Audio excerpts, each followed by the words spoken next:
Cool.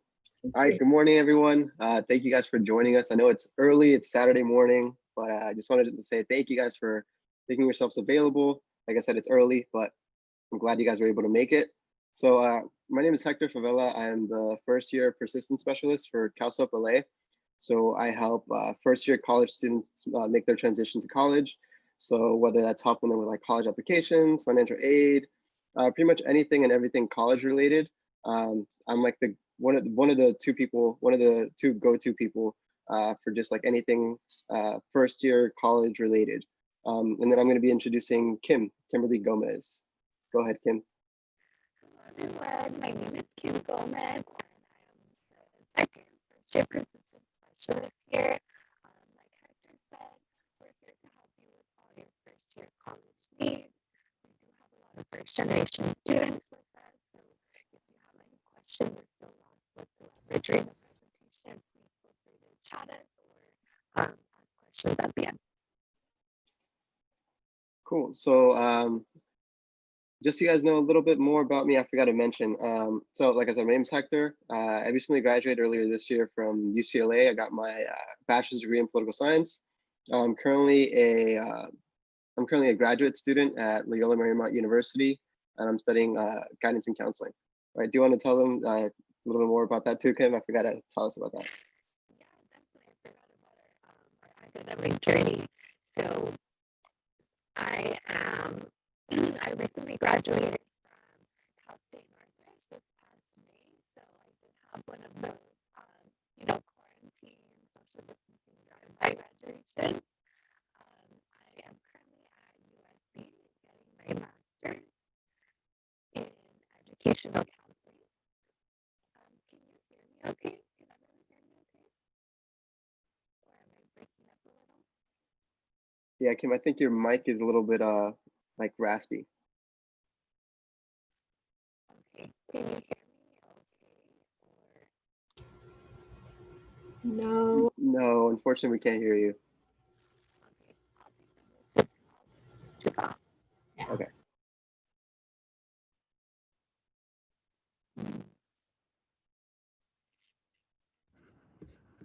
Okay. Let's see. Yeah, there we go. Now we can hear you. Yes, is this better? Yeah. Awesome. Okay, so I'll just say that again.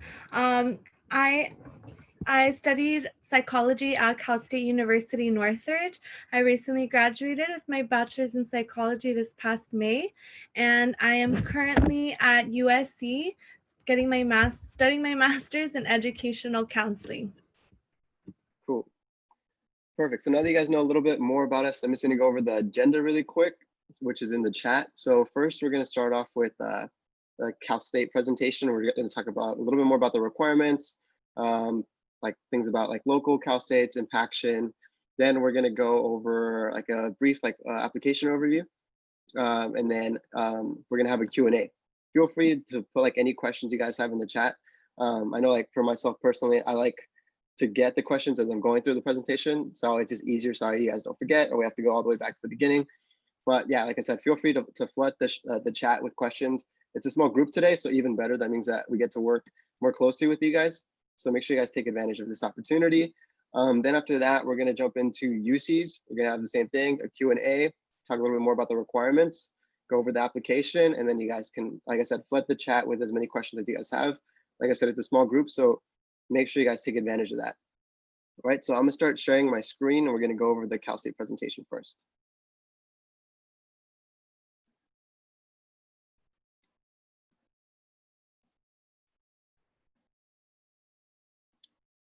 Perfect. All right, take it away, Kim.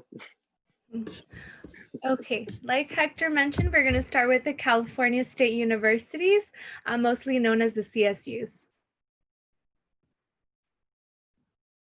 So there are 23 campuses in California. Where we are located, you can see that they're kind of bunched up down in the bottom area. So some of our local ones are, for example, Cal State LA, Cal State Northridge, maybe Cal State Dominguez Hills, Long Beach, and Fullerton are the ones probably within an hour from us. And then towards the top is the highest one, I'm sorry, Humboldt State. So like I mentioned, the local CSUs. So here are our popular and impacted CSUs. As we can see, it's Fresno State, Cal Poly Pomona, San Jose State, San Diego State, and San Francisco State. Okay, so here are some of the requirements that most of you probably have heard of, which are the A through Gs. You do need to complete your A through Gs in order to qualify to apply to Cal States. You need a minimum 2.0 and also just any requirements by graduation according to your high school. So as you can see on the right-hand side, we do have your A requirement is history, 2 years. Your B requirement is English, 4 years. C is math, 3 years are required, but we do recommend you have 4 years. Laboratory sciences are D, that's 2 years, but 3 years are recommended. E is our foreign language, which is 2 years, but 3 years are recommended. F is a visual and performing arts, 1 year, and G is a college prep elective, which is also 1 year. So in total, you should have all A through Gs. Would you like to add something, Hector? Yeah, I just wanted to add in. So a lot of times, students ask me like, okay, what happens if I have like let's say I have a 2.5 GPA, but I'm missing 1 year of math. So the two go hand in hand. So like, let's say even if you do meet that 2.0 or above GPA requirement, but you're missing like half a semester of science or a year of math, unfortunately, you won't be able to apply because, like I said, the two go hand in hand. So you have to have both. You have to have at least a 2.0 GPA, and you have to have completed all your A through Gs, right? Yes, thank you for clarifying that, Hector. So what do I need to apply? In order to apply, you need your transcripts, your annual household income, which is determined the fee waiver eligibility. Some students qualify for up to 4 free fee waivers, and you can see that by the end when you finish applying. You can check at the very last link, but we'll talk about that later. Hector will go over that. You also need 2 recommenders for the EOP application. EOP stands for the Educational Opportunity Program. This program accepts students that are either low income, first generation, or have a disability. And as you can see on the right-hand side, we do have the Cal State Apply freshman application checklist. The only thing that probably won't apply is the SAT or ACT currently. So how will pass, no pass affect my CSU GPA? A pass will not affect your GPA. A pass means that you will receive A through G course credit.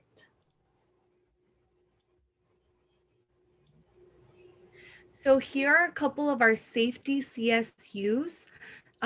Cal State Dominguez Hills, Cal State Northridge, and Cal State Channel Islands.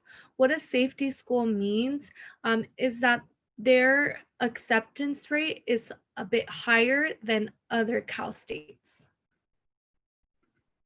And then if I could just add on this part, Kim. So Yeah, for these like 3 particular CSUs, so if you have a GPA above a 3.0, so that means a minimum 3.0 GPA, you get guaranteed admission to these 3 schools if you live like in I believe it's LA County, but for sure like LUSD schools.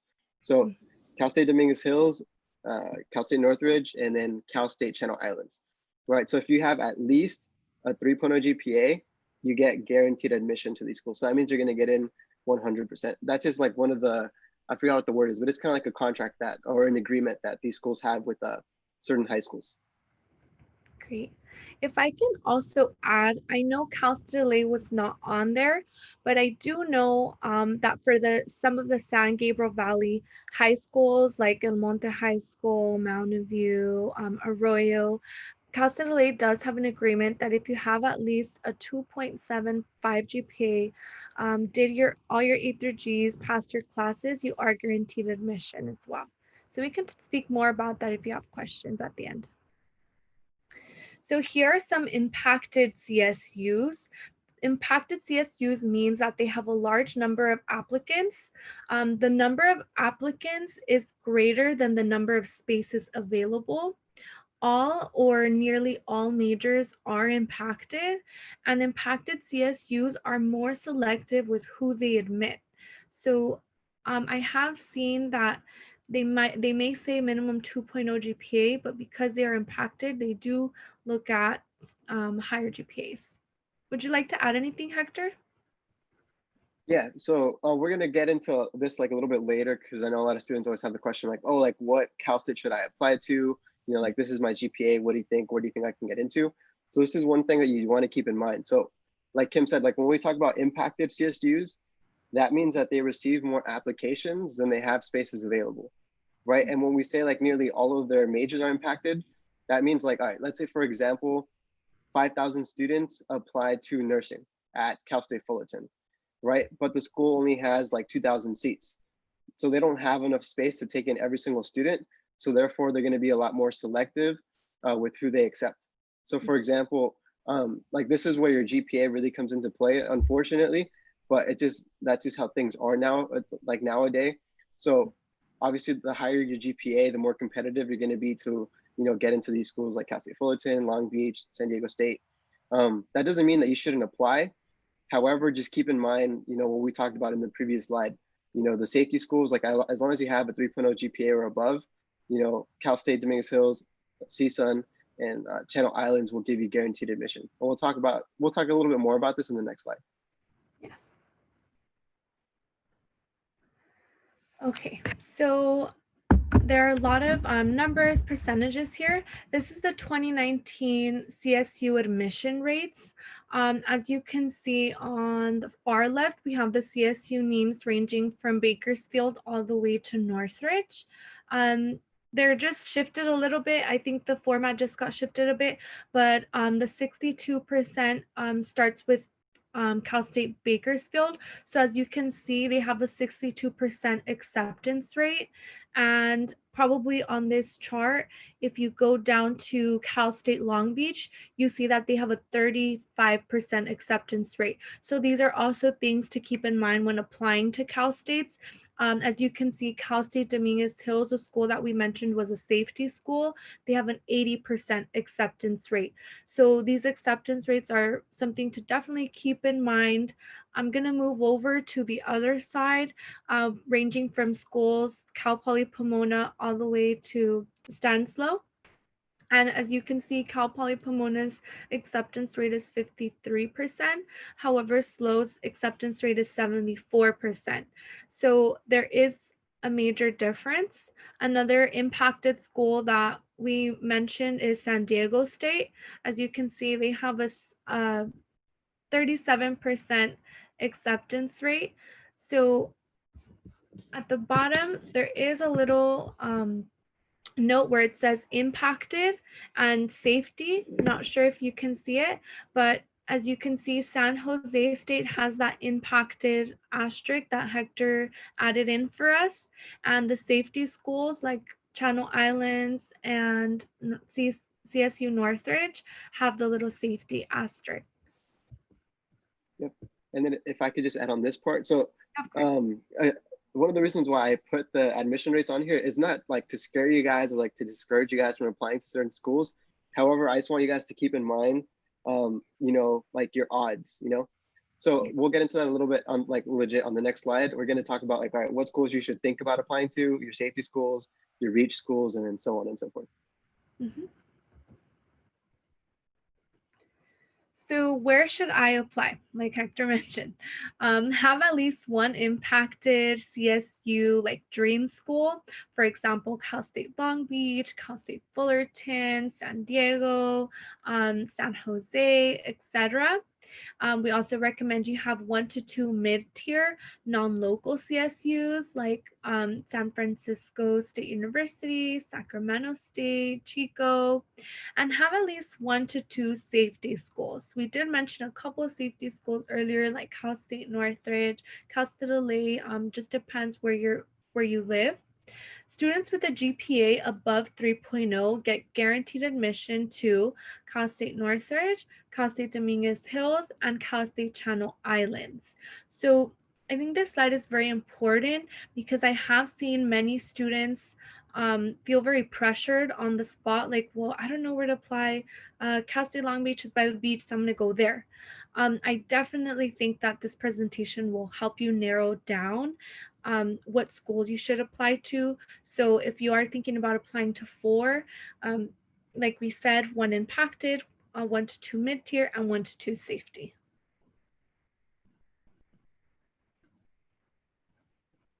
So here are our deadlines. All CSU applications are due November 30th. There are no exceptions. Applications cost $70 per CSU, and eligible students can apply for 4 CSU fee waivers, and this depends on the student's family income. I briefly mentioned this before, and then later when Hector kind of shows you the steps of the application, you'll also see when you put your income in and the Cal State apply, at the very end, it will let you know if you apply for those fee waivers.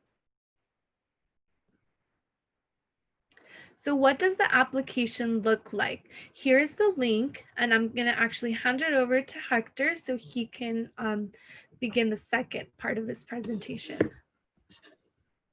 Cool. So just before I begin going over like what the application looks like, do any of you guys have any questions or any concerns or anything that's worrying you guys about the application? I know I just graduated, well, I graduated from Southfield High School in 2016. And then, you know, I applied as a transfer student not too long ago. So I know the application can be a little bit intimidating, especially if it's your first time. So if any of you guys have any questions, you know, feel free to just drop it in the chat box. We're more than happy to answer them. No? All right, so I'm just gonna go ahead and jump into the what the application looks like. Like I said, if you guys have any questions, feel free to flood the chat. Cool. So obviously, the website is Cal State Apply. Once you go in, you want to go down to the bottom, and it's gonna ask you, okay, what term are you applying for? You're gonna put fall 2021. Obviously, this is a screenshot was old, that's why I said fall 2019. Once you log in, it's gonna ask you for like basic information, like your name, your address. I want to make sure that I stress this part because it's really, really important. When you guys are putting in your name, make sure that you guys put your full name. Like for example, if you have a social security card, make sure you put the name exactly the way it comes out. If you have 2 last names and it has, you know, that little hyphen, that little line in between both last names, make sure you put it in, just because if you don't, you're going to have issues later on when they're trying to track your financial aid and your Cal State application. So that way they know how much money to give you, right? The screenshot here, I wanted to make sure I go over it because this is one of like the biggest mistakes that students make. Like honestly, at least like 40 to 50% of the students that I work with make this mistake. So make sure you guys don't do this. So when you guys are creating your account, it's gonna ask you, okay, what degree, credential, or certificate are you applying for? A lot of students make the mistake of putting graduate. Don't put graduate because that means that you're going for your master's or your PhD. You guys aren't there yet. You guys are gonna be pursuing your first bachelor's degree, and you guys are graduating high school seniors. So make sure you guys take note of that. Don't make that mistake. Do not put graduate. Stick to the first one, first bachelor's degree. All right. Then the second most common mistake is this one, where it gets down to the very, very bottom. It asks you like, are you an international applicant? Do you require an F1 visa? Some of you guys may be born outside of the US. However, since you guys are going to high school inside the US, you guys are not international students. Whenever it asks you for an F1 visa, that's just like extra paperwork. That's like, let's say you went to high school abroad, then it would ask you like, okay, do you require a visa? But just make sure you guys read everything slowly and carefully, because that's honestly like when you guys are applying for financial aid, the UC application, the Cal State application, it's all about reading things carefully and slowly. Cool. Oh, sorry, there's 2 questions in the chat. Oh, okay, Yeah, I was about to say that. I did see we have a question in the chat. Do we have a question in the chat? I couldn't see. Yes, so we have one question. Olaf is asking, what grade can you start applying to any scholarships offered by the CSUs? Yeah, so a lot of scholarships are going to come around like your second semester of senior year. However, some applications are already open. Like I know, for example, the Coca-Cola scholarship, that one, I believe it's up to $20,000 or $40,000. The next one would be like Gates Millennium. Like feel free to send us a DM on Instagram or an email, just because there's so many scholarships I can't go over them right now, but there's a lot of free money, just so you guys know. All right, I hope that answered your question. Is there another one, Kim? It looks like that's the only one. Just to kind of add to that, by the time you're accepted and you start your first semester at your chosen CSU, you can start applying for scholarships your first year as well. And just give me 1 second, guys. The presentation got it a little bit ahead. There we go. And Hector, what's your Instagram? I'll link it. Okay, yeah, it says hector.favela, or you can send us a DM at our what is it, on our CalSoap email, at our CalSoap Instagram too. Yeah, so feel free to hit us up like on Instagram or social media. We're more than happy to help. Like I said, I know this, like the whole process can be intimidating and kind of scary sometimes, and that's what we're here for. We've been through it, so just feel free to bombard us with questions. Like I said, this is a small group, so take advantage of the opportunity right now. All right, so once you finish like filling out the basic information, your address, your name, all that stuff, it's going to ask you, okay, where do you want to apply? That's where you're going to go to add a program, and then all the schools are going to come out here in the middle. All you have to do is pick a school and then pick the major that you want to study. So for example, let's see, I'm gonna log into my CSU application so I can show you guys. There we go. So he's gonna go ahead and sign in. And then he's go here to add a program. One of the things that I like this year is like, so most of the time, a lot of students struggle. Like, let's say they want to study biology or like political science. Not every single school has something similar to that, but they might not call it the same thing. So for example, the CSU application this year is a little bit different. So if you just go to the top where it says like search for a program, I studied political science, so I'm gonna type in like political science, search, and then it already does like all the work for you. So it already tells you all the schools that offer that major. So like this is like one of the like biggest updates from last year and years like prior to that. It does the work for you. So you don't even have to like go to Google and like look up like what school has your major. Just type it in at the top and it'll tell you, okay, Cal Poly Pomona has political science, San Luis Obispo has poli-sci, and so on and so forth.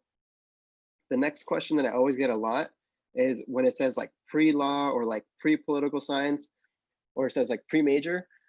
Political science and pre-political science are the same thing. The only difference is that whenever it says pre, it just means that once you get into that CSU, let's say you're gonna go to Cal State LA and it says you're a pre-major, that just means that before you can officially become a political science major or a biology major, you have to take a certain amount of classes. And then once you pass those classes with a C or better, then you're officially considered political science. Cool.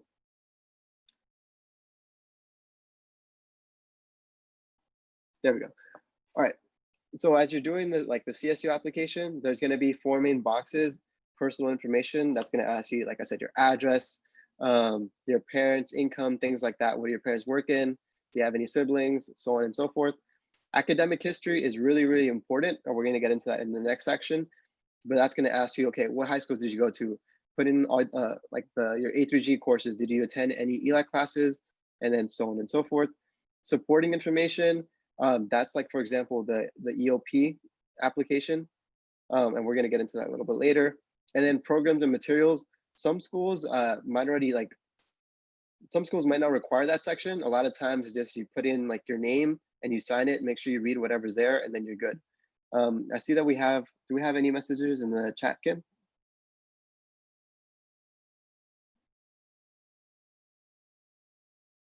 Oh, your mic is off, sorry.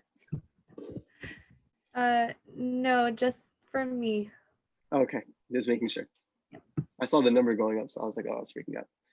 Okay, so this is like the most, like I would argue, the most important part of the Cal State application. This is where you're gonna start entering all of your classes, right? Remember, you're only gonna enter your A through G classes. So for example, like some of you guys are gonna be taking health or PE. Those are not A through G classes, so you're not gonna put them in. And if you notice, like let's say like you type in like physical education or PE, it's not gonna come up because they're not A through G classes, right? The next thing I do wanna stress is make sure that you put your classes in exactly the way they come out on your transcript. So for example, if you're going to an LAUSD school, a lot of the times you'll see like, okay, it says like algebra 2 CC or CC algebra 2. CC means common core. So when you put in your grade, make sure that you put in common core algebra 1 or common core algebra 2.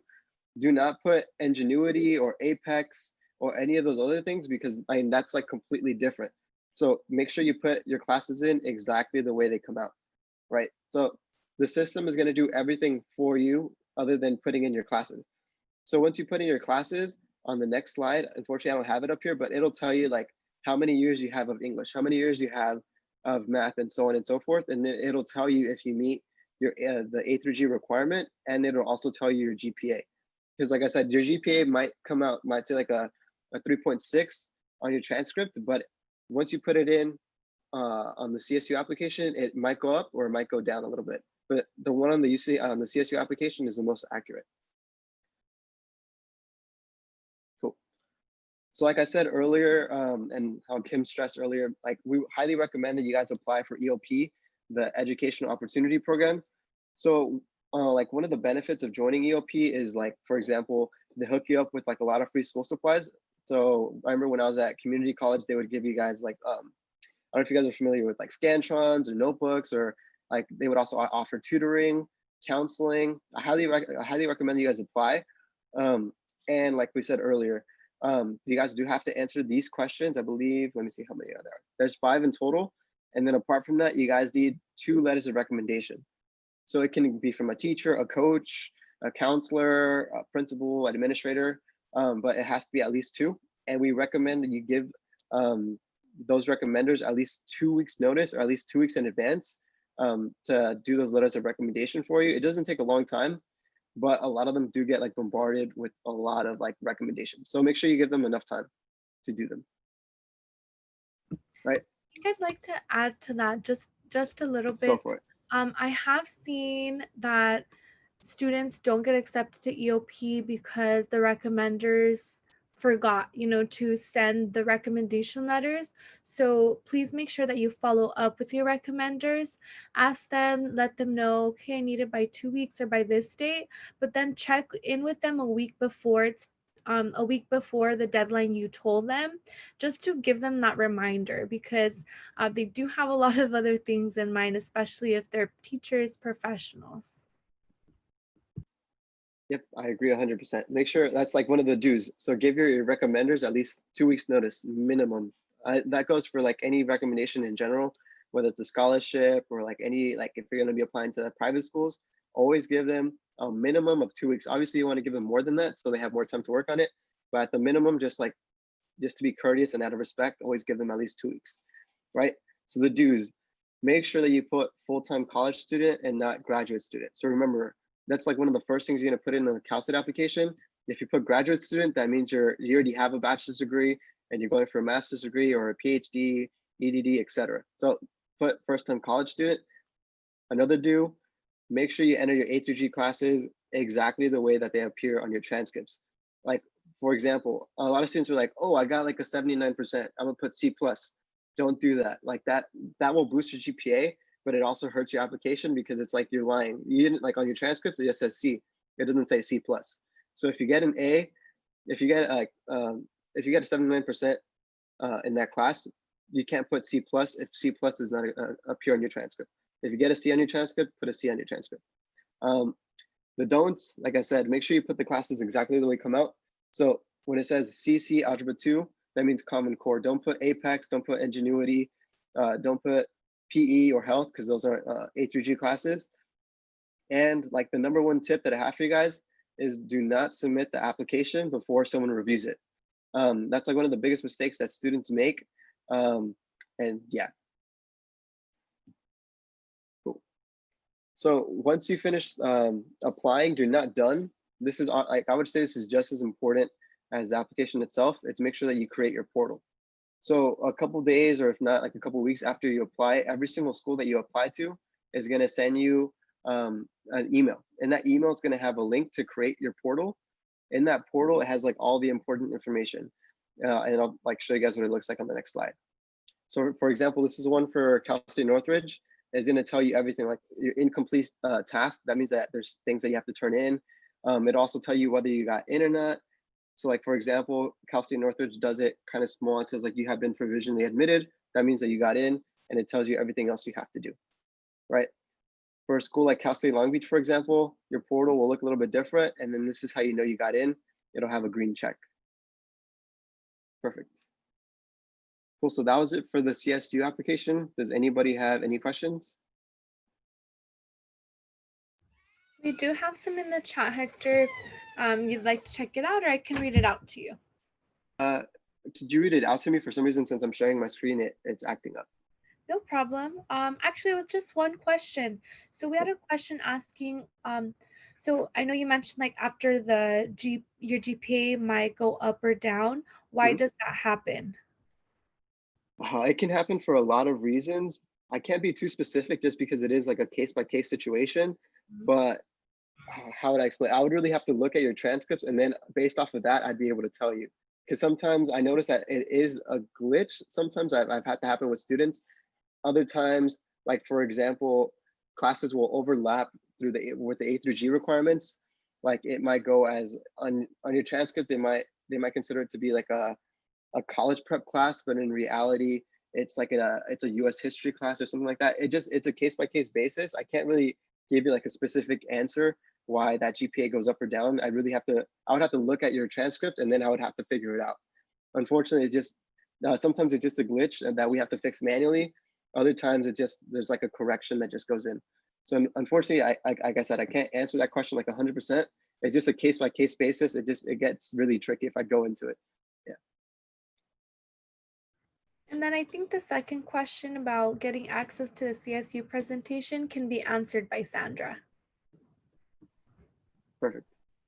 All right, so we're going to go ahead and jump into the UC section of this presentation.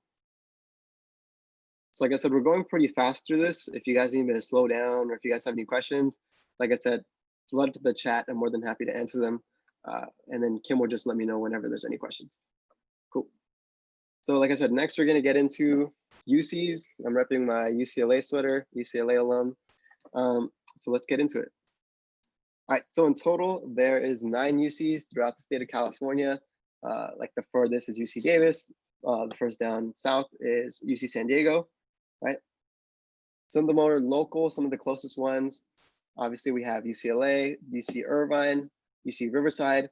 UCLA isn't too far. The only thing that makes it far is traffic. So there's no way to avoid that, unfortunately. UC Irvine, on a good day with no traffic, it probably takes you like 35, 45 minutes. With traffic, maybe closer to an hour and a half. UC Riverside, I believe it's somewhere close to like an hour, maybe a little bit more without traffic. And then with traffic, probably closer to 2 hours. All right, but some of those are like the closest ones to LA in case, you know, a lot of students always ask like, oh, which UCs are closest? These would be the 3 closest ones. All right, then we have the popular UCs, UCLA, UC San Diego, Cal, we just call it Berkeley, UC Santa Barbara, and UC Irvine. These are some of the schools that receive most of the most applications from the UCs. UCLA actually receives the most college applications from any school in the US. I believe on average they receive more than 100,000 applications per year. So that's why they're really competitive or you know, hard to get into, right? So I wanted to make sure that I included this slide, especially since I went to a UC. These are just some of the things that I really wish someone would have told me before I applied to the UCs. So for example, all the UCs except for UC Berkeley and UC Merced are on the quarter system. What I mean by the quarter system is that usually what you guys learn, like let's say you guys are taking Gov, right? You guys take Gov your senior year. A lot of times if you guys are in LUSD, you guys take like Gov one semester, then Econ the next semester. Okay, UCs do it a little bit differently. Instead of having 18 weeks, which is a semester, to learn a material, you have to learn it in 10. So it goes by really fast. So that's what the quarter system is. You have 3 semesters in a school year. Each of those semesters are 10 weeks long. So like, let's say you're gonna take like Econ, you have 10 weeks to learn the class, and then that 11th week, you have your final exams. So that's really important. I wanna make sure I stress that, just so you guys know what you guys are getting into. That's one thing's like, I showed up at UCLA and they're like, oh, the quarter system is so fast, and I didn't even know what it was. So you guys have been warned. It's research-based. All majors are impacted. So like I said earlier with the CSUs, impacted means that they receive more applications and they have space available. So it's more competitive. They do have high community college transfer rates. As I mentioned earlier, I was a community college transfer student. I started off at Santa Monica College and then transferred to UCLA. So there's more than one way to go to a UC, just in case things don't work out for whatever this year, and you decide to go to community college. I highly recommend. It's a good option. And there's over 2 million living in UC alumni. So from UC San Diego, UCLA, Berkeley, Santa Barbara, there's over 2 million living alumni. Right, so the requirements are kind of similar to the Cal States, except the GPA requirement is higher. So you have to have at least a 3.0 GPA. You have to complete the A through G requirements, right? So your 2 years of history, 4 years of English, 3 years of math, etc. And then the biggest difference between the Cal State and the UC application are these next 2 bullet points: the PIQs, the personal insight questions, and extracurricular activities. This year, since there's no SAT or ACT requirement, your personal insight questions and your extracurricular activities are gonna be like that much more important to your application, right? So I'm gonna make sure that I stress that part. Make sure that you guys spend time on this, right? So there's 8 personal insight questions that you can choose from. Out of those 8, you only have to answer 4, right? So for example, describe an example of your leadership experience, describe how you express your creative side, what's your greatest talent or skill, describe how you've taken advantage of a significant educational opportunity. Like I said, you can't really go wrong with whatever question you answer. It's not really what you say, but how you say it. So for example, let's say you're gonna answer the 4th one, describe how you've taken advantage of a significant educational opportunity. You can talk about CalSO. If you're part of Telecu or Upward Bound or ETS or like any type of educational opportunity program, that's an opportunity for you to talk about it. And this is where you get to differentiate, like this is where you get to separate yourself from like any other student. Because anybody can play basketball, anybody can play football, anybody can be part of CalSO or Telecu, but it's the experiences that you've had that makes you different. So for example, anybody can say like, oh, like, yeah, I play basketball, I'm the captain, I do this, I do that.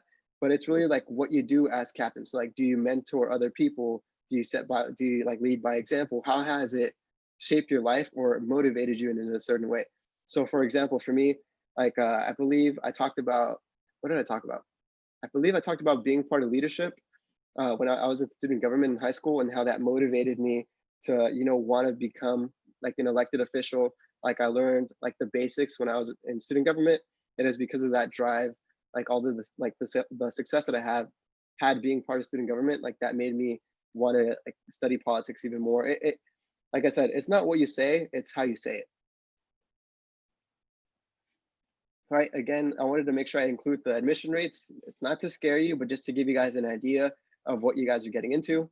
So for example, Berkeley has a 17.5 admission rate. This is from 2020. So that means that all the seniors from class of 2020, this is their admission rates. So these are all the freshmen that are going to UCs right now, right? So UCLA 14.4, Santa Cruz 65.2. This is just to give you an idea. Keep in mind, since this was last year, they did look at SAT and ACT scores. However, this year they're not gonna look at them this year, right? So the next important part to keep in mind is the UC tiers. So we separate UCs by tiers based on how competitive they are, and that means like based on how many applications they receive. So tier 1, we have UCLA, UC Berkeley, UC San Diego, and that means that they receive a lot of applications. Therefore, if you notice, their admission rates were a little bit lower. So they're a little bit harder to get into, right? Then we have UC Santa Barbara, UC Irvine, UC Davis, tier 2. They still get a lot of applications, but not as much applications as the top tier 1 schools, right? Then we have UC Merced, UC Santa Cruz, and UCR. These are our tier 3 schools. They receive, I don't want to like put them down or anything, but they receive the least amount of applications compared to the other UCs, right? It doesn't mean that like UCLA is better than UC Riverside or UC San Diego is better than UC Irvine. It just means that they receive more applications. That's the way we rank them this way. So we can keep track of, you know, how competitive each school is or how competitive it is to get into each of those schools. Right? This is like the most asked question I get. Where should I apply? So regardless of your GPA, let's say you have a 3.6, I always recommend that you have at least one tier 3 school, right? So like either like Riverside, Merced, Santa Cruz, always have at least one, just because you never know what happens. Sometimes, you know, like life just happens. You're like, oh, I applied to UC Berkeley, but I don't really want to go there anymore. I don't want to go that far. I'd rather go to UC Riverside. It's closer to home, right? Something like that. Sometimes, you know, if you have like a GPA closer to the 3.0 side, I always recommend that you have at least one tier 1 school. Let's say like your dream school has always been UCLA, like always like at least give yourself the shot and like apply. So even if you have like a 3.1, 3.2 GPA, always apply to at least one tier 1 school if it is your dream school. Then I would go with like at least one, maybe two tier 2 schools. And then for sure, always 100%, always have at least one tier 3 school. So for example, let's say I had a 3.3 GPA. I would recommend, you know, like maybe like that student would do like UC Riverside, then maybe UC Santa Cruz. That's 2 schools. They get 2 for free, and they get 4 for free. So that means they have 2 left. So they can go with like UC Irvine and then UCLA, and that would be their 4 schools. So that would be like an example of, you know, making sure that you maximize the 4 schools that you get to apply to for free. All right, so deadlines. So this is really important. So for those of you guys that didn't know, the UC application has been open for a while now. It opened up August 1st, and the deadline is the same as UC and as Cal State's, November 30th. No exceptions to that. They have extended it in years prior. However, like for example, I believe it's 2 years ago, they extended it because of the wildfires, but they don't extend it for everybody. They only extended it to students who are affected by the wildfires. So keep in mind, the UCs are not going to make exceptions. The deadline is November 30th. You apply by November 30th at 11:59. If you miss it and you apply December 1st at 12:01, they're not going to take your application. I want to make sure that I stress that you guys should fill out the application. Honestly, I recommend before Thanksgiving break, because if you guys will see, the website gets like bombarded and it starts to crash. So the longer you wait, the more likely that the website's going to crash, and then you can't submit your application, and then, you know, you're screwed. So yeah, the application costs $70 per UC. However, you can qualify to apply to 4 UCs for free, and that depends on your family income, right? So in the application, early on in the application, it'll ask you, okay, put your parents' name, what do your parents work, and then it's gonna ask you how many people live in your family, and then your parents' income. Based on that parent income, it'll automatically tell you whether or not you qualify for the fee waivers or not. So that it'll determine whether or not you get to apply for free or whether you have to pay $70 per application. Cool, so next Kim is gonna go over what the application looks like. Great. Thank you, Hector. Please feel free to jump in because I know you did apply to UCs. So feel free to help me out here. All right, so what does the application look like? At the bottom is the link, and Sandra put it in the chat. So there are 9 campuses, 1 application. At the bottom right here, you can see where it says create an account. So the first thing you're gonna have to do is create your account with the UCs. And then sorry. Okay, there you go. Okay, so here it shows the campuses and majors, and it's going to let you know that you can choose a campus. As you can see on the right hand side, it shows the application checklist, like the about you, campuses and major, academic history, and so on. So you're going to make sure to click pick those 4 campuses, especially the way that Hector had mentioned using the tiers. Would you like to mention anything, Hector? Yeah, so like on this part, you're going to be picking what campuses you guys want to apply to. One of the things that I do stress, like I said earlier with the CSUs, don't freak out if it says pre-political science or pre-biology. Like I said, that just means you're still going to be a biology major or political science major. However, you won't be like the official political science or biology major until you finish a certain amount of classes. That's usually you're not going to finish those until the end of your sophomore year. So for example, when I got into UCLA, I got into UCLA with pre-political science. I'm still a political science major. However, I just needed to complete like 1 or 2 classes, and then that's when I'm officially a political science major. So don't freak out if you see pre anything. It just means you have to take a certain amount of classes before you're officially considered that major. And yeah, I think Kim, you hit everything on the dot, on the spot. Great. Thank you, Hector, for mentioning that. Okay. So so next you're going to start on your academic history. So this part is a bit different from the CSU application. As you can see, it's going to show, it's going to go from 9th grade all the way up until your senior year. I'm sorry. So with 9th grade, you can see that it has like the AP classes, maybe some honor classes. You're gonna go from your history, then your English, and so on. I know there are a few details with I know there are a few details like the A minus, the A plus. Can you talk a little bit more about that, Hector? Yeah, so pretty much this is like I kind of prefer the UC application in a sense for this reason. So let me see if I can go back. I believe the PowerPoint got ahead of me here. There we go. All right, give me 1 second so I can show you guys what I'm talking about. There we go. Yeah. Yeah, so the UC application, it does a lot of the work for you. So if you notice how like in the CSU application, you have to type in every single class you're taking manually, and you have to put like, okay, Common Core, so-and-so, whatever. The UC application, pretty much the UCs have an agreement with like all the high schools like throughout the country, and they decide what classes are going to be valid for your A through Gs. So Yeah. you don't have to put in like really anything. You just have to look for the class that you took, the year you took it. So for example, let's say for freshman year, I took, let's say I took AP US History. It's already there. I don't have to put in AP anything. Just click on it, make sure it says AP if I took AP, and then put the grade I took. Like Kim was saying, for your classes, if you like, so you're not going to get a plus or minus usually on your transcripts. So make sure that you guys don't put plus or minus on your application, because that will bump or lower your GPA. Yeah. Yes, great example. Thank you, Hector.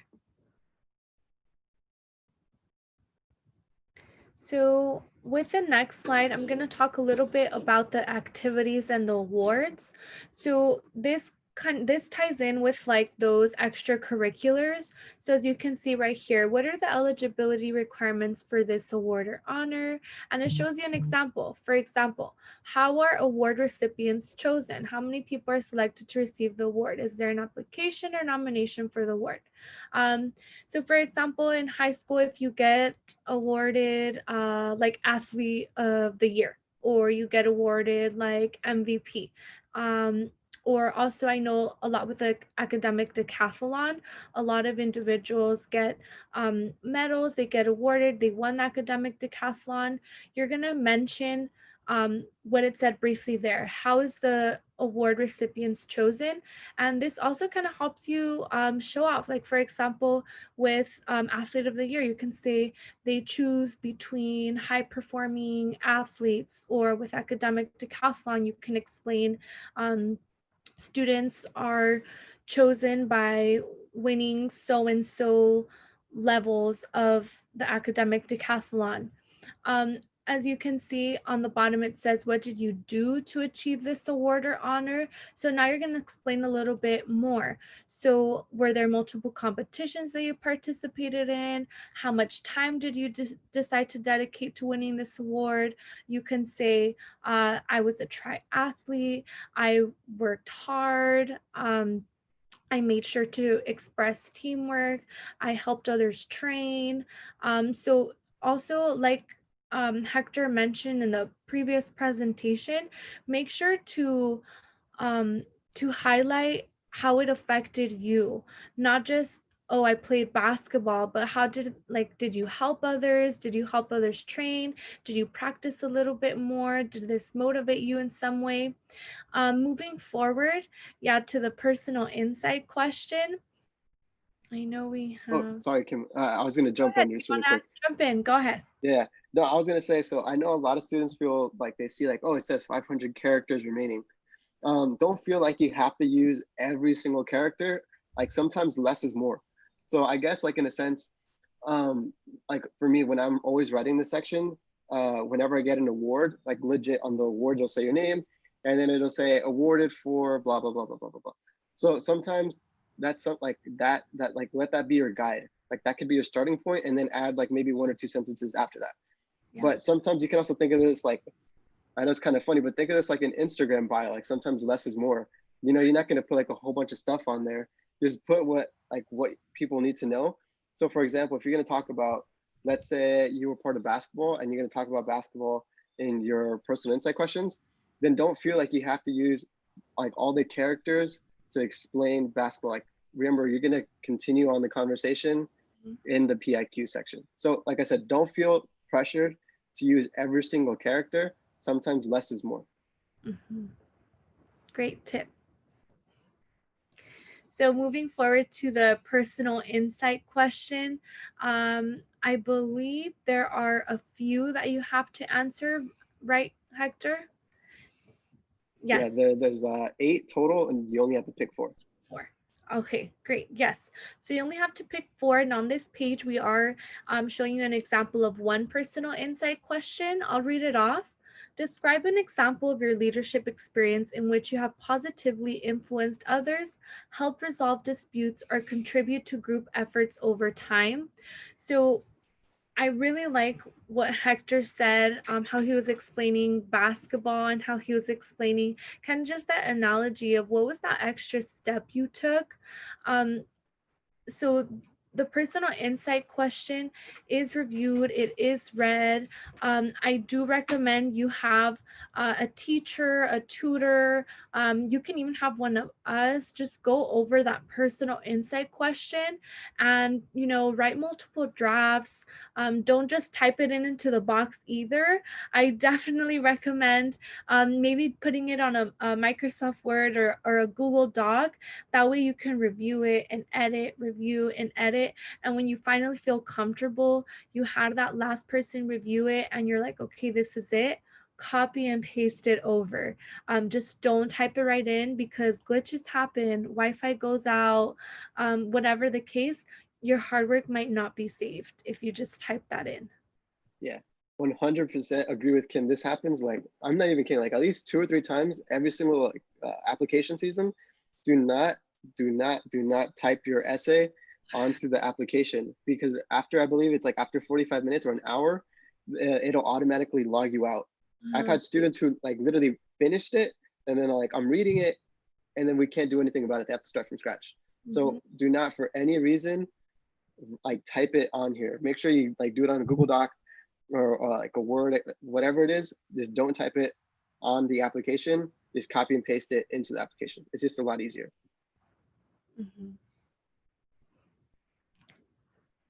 Okay, so you are not done.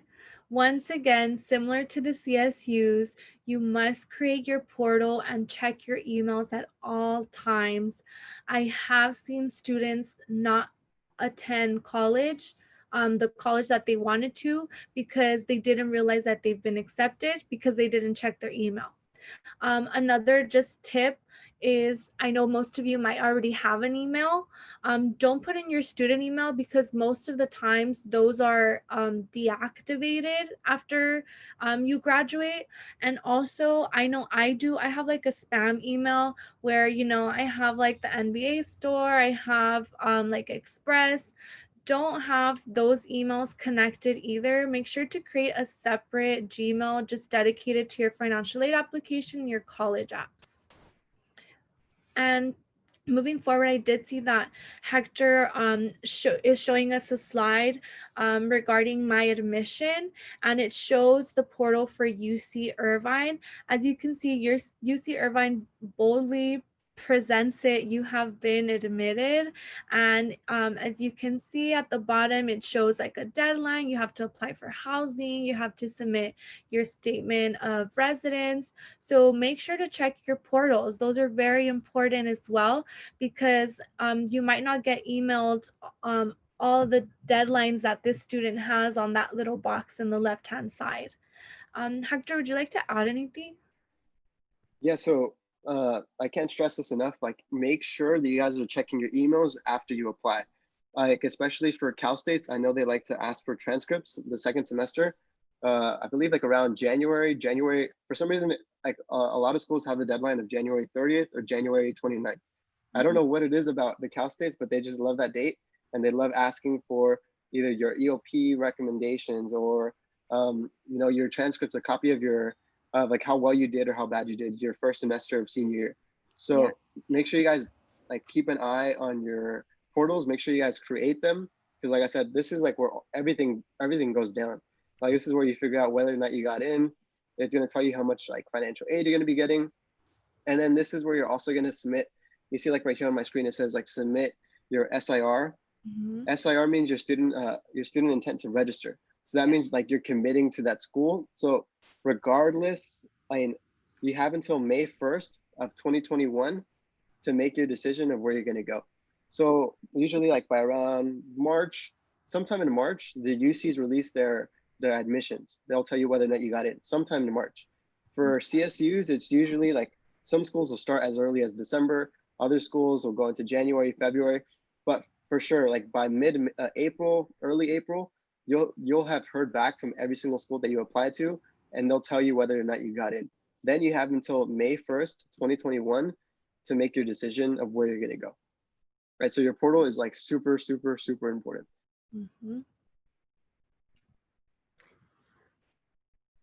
Awesome. And then lastly, just make sure to connect with us.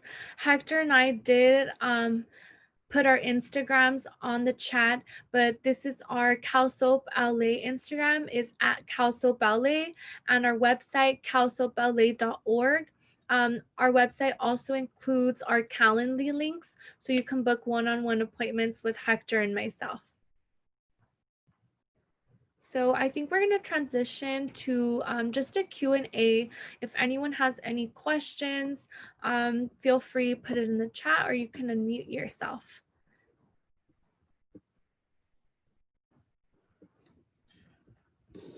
So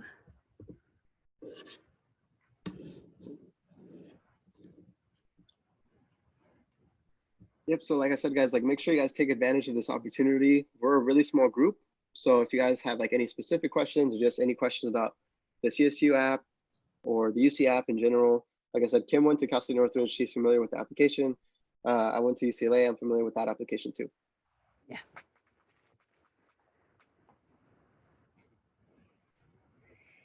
Thank you. Thank you for participating. Thank you for coming.